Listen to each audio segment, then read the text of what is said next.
Hey, so a few days back, I was talking to a friend of mine, and I have worked with this person in the past, and I highly rate them. And it was surprising to me when they said to me that I do not know where I stand when it comes to AI, my AI understanding. Now, this combined with a bunch of other conversations I have had with people in the SRE, DevOps, platform engineering, cloud engineering, and associated areas, I realized that a lot of people are using various harnesses, various tools, and to some extent, like they're running local models and whatnot. The foundation still seems to be missing because most of the people who are operating, they are just so busy in day to day that unless you really push hard, unless they really push hard, they don't get a chance to actually bring up their foundational understanding of how AI operates, how Gen AI operates, how it's actually evolved from this AI term, which was coined in 1950s. So I wanted to do something about that, and instead of just sending, this one video or audio or bunch of links to this friend of mine, I instead decided that I'm just going to sit down and see how to solve this problem.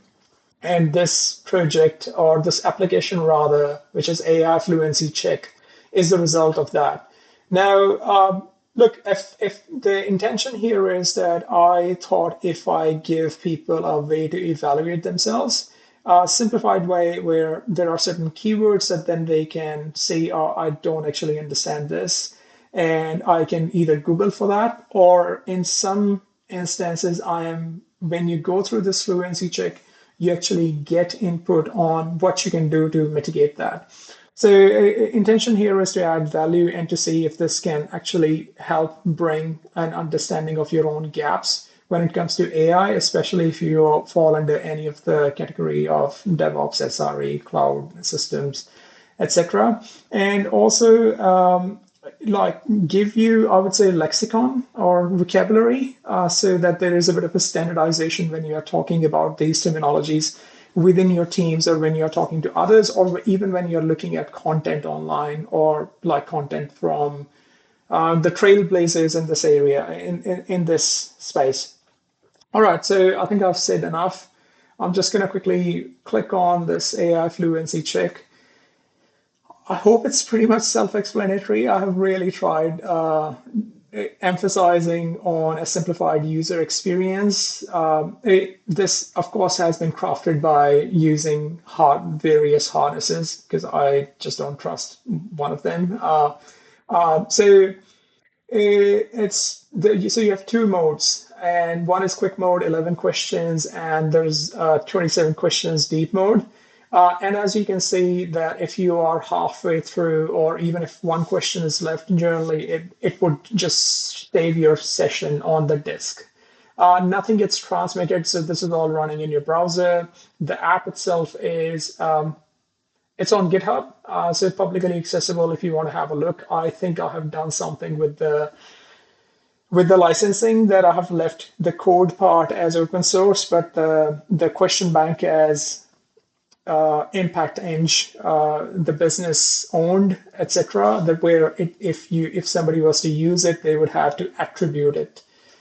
Then I'm just gonna click on this quickly, and so it describes narrow AI specific task. For the rest, I just want to give you a quick view of what the workflow or user experience looks like here. So I'm just quickly randomly selecting answers without worrying about right or wrong. And as you can see, it's basically showing that I have awareness. Wow, randomly seven. Awareness for seven of these answers and four answers where I'm unfamiliar. There are a few other things you can note down. There is foundational categories, and I think I have got intermediate categories and then advanced categories. And as you go through this, you will, again, for some people, it might be of value. For others, they might not care. I think the important bit for me when I was going through exercises like this in order to strengthen my understanding, I was looking at the keyword. do I really understand if somebody says agentic AI? Do I understand what that means in generic terms? Now, each provider might have their own slightly different version of that, and they might use slightly different phrasing. As an example, Google tends to use a lot of grounding when they talk about RAG or knowledge graph or DRR, etc.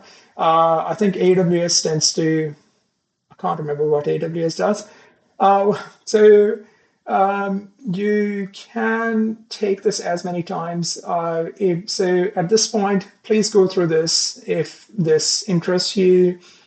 Give me some feedback through LinkedIn by creating a pull request on GitHub, or DM me or send pigeons, etc.